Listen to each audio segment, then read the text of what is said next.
How to create Pinterest posts on Canva app. Hello guys, in today's video I'm going to show you how to create Pinterest posts on Canva fast and easy. So all what you have to do is go to Canva like this and then go here down below and click on this plus icon and search for Pinterest pin option, and here is it. Now click on the Pinterest pin option and wait a few seconds until it takes you to this page right here.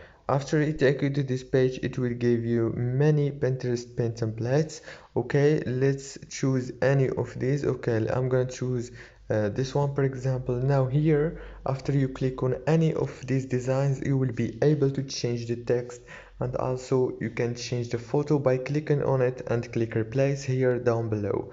And after that, everything will be easy for you, for example finance.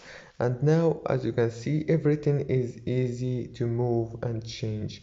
And after you finish, click download here and everything is done. Don't forget to like and subscribe if this video was helpful for you.